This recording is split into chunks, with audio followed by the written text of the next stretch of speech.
ભુજમાં સ્થાનિક સ્વરાજ્યની ચૂંટણી પૂર્વે કોંગ્રેસ સક્રિય, પૂજન ગૌર અને ઘનશ્યામ સોની એસી સમર્થકો સાથે પક્ષમાં જોડાયા। કચ્છ જિલ્લાના મુખ્ય મથક ભુજ ખાતે આગામી સ્થાનિક સ્વરાજ્યની ચૂંટણીઓને અનુલક્ષીને ભુજ શહેર કોંગ્રેસ સમિતિ દ્વારા રાજકીય ગતિવિધિઓ તેજ કરવામાં આવી છે। ચૂંટણીના ભણકારા વાગતાની સાથે જ પક્ષને સંગઠિત કરવાના ભાગરૂપે ભુજમાં એક વિશેષ કાર્યકર મિલન સમારોહનું આયોજન કરવામાં આવ્યું હતું। આ કાર્યક્રમમાં પક્ષના વરિષ્ઠ હોદ્દેદારો અને બહોળી સંખ્યામાં પાયાના કાર્યકરો ઉપસ્થિત રહ્યા હતા, જે આગામી નગરપાલિકાની ચૂંટણી માટેની રણનીતિ અને સંગઠન શક્તિ વધારવા પર ભાર મૂકવામાં આવ્યો હતો। આ રાજકીય મેળાવડામાં શહેરની સામાજિક અને રાજકીય સમીકરણો બદલતી મહત્વની ઘટના પણ બની હતી, જેમાં બે પ્રભાવી સામાજિક આગેવાનોએ પક્ષમાં પ્રવેશ મેળવ્યો હતો। અગ્રણીઓ પૂજન ગૌર અને ઘનશ્યામ સોનીએ તેમના આશરે 80 જેટલા સમર્થકો સાથે વિધિવત રીતે કોંગ્રેસનો ખેસ ધારણ કરી પક્ષ સાથે જોડાયા હતા। રાજકીય વર્તુળોમાં ચર્ચા છે કે આ બંને આગેવાનો આગામી સમયમાં યોજાનારી ભુજ નગરપાલિકાની ચૂંટણીમાં ઉમેદવારી નોંધાવી શકે છે, જે પક્ષની સ્થાનિક પકડને મજબૂતી પૂરી પાડશે। નવા જોડાણો અને કાર્યકરોમાં જોવા મળેલા ઉત્સાહને પગલે કોંગ્રેસ નેતૃત્વએ આત્મવિશ્વાસ સાથે આગામી ચૂંટણીમાં વિજયનો દાવો કર્યો છે। પક્ષના આગેવાનોએ જણાવ્યું હતું કે જનતાના પ્રશ્નોને વાચા આપી કોંગ્રેસ આગામી દિવસોમાં નગરપાલિકા સત્તા હાંસલ કરશે।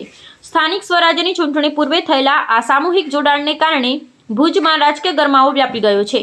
આ બંને પક્ષો વચ્ચે રસ્સાકસીનો જંગ જામે તેવા એંધાણ વર્તાઈ રહ્યા છે। સક્રિય રહેલા કાર્યકરો, બહુ જ ખુશીની વાત છે કે ટૂંકા સમયમાં આપણે અહીંયા એકત્ર થયા છીએ। એનો મકસદ એ છે કે આગામી ચૂંટણીઓ સિનિયર આગેવાન એવા આમિર અલીભાઈ લોઢિયાને કે તેઓ બે શબ્દો કહે।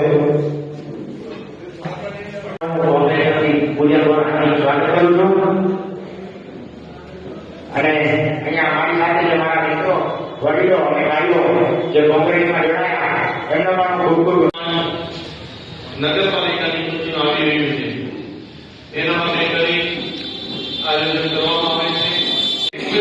ફોર્મ મળે છે, પછી આપણે જોઈએ કે ફોર્મ પાછું ખેંચવા માટે ઉમેદવાર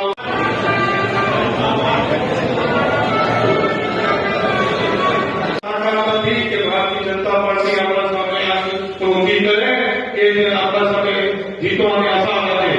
આના માટે હું સૌને આપવાનું અને સૌને વિનંતી કરું બધા એક થઈ નહીં, પણ જે પક્ષને વફાદ હોય, જે કરી શકે, સક્ષમ હોય અને ભારતીય જનતા પાર્ટી સામે ખબર બિલાવી એની સામે હાથ બતાવી સુધી અને જ્યાં જ્યાં આપણા આગેવાનો જ્ઞાતિના સમૂહના આગેવાનો પણ કોંગ્રેસ કોંગ્રેસ आप सब जानो ये भारतीय जनता पार्टी के शासन सबसे ज्यादा निर्माण है।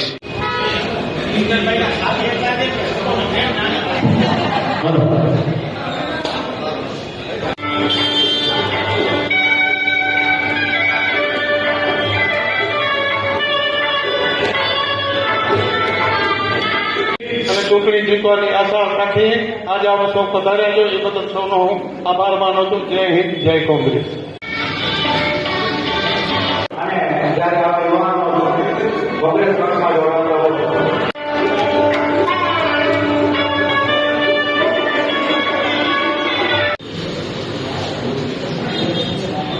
સક્ષમ ઉમેદવાર આપી અને કોંગ્રેસ પક્ષને વિજય બનાવે।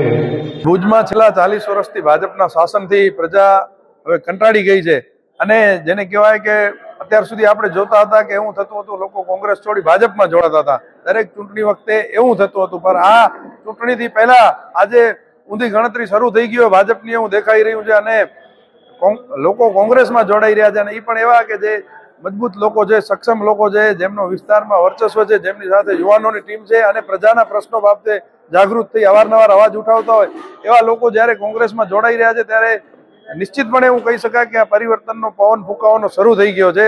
એની આ 5મા વોટથી શરૂઆત છે।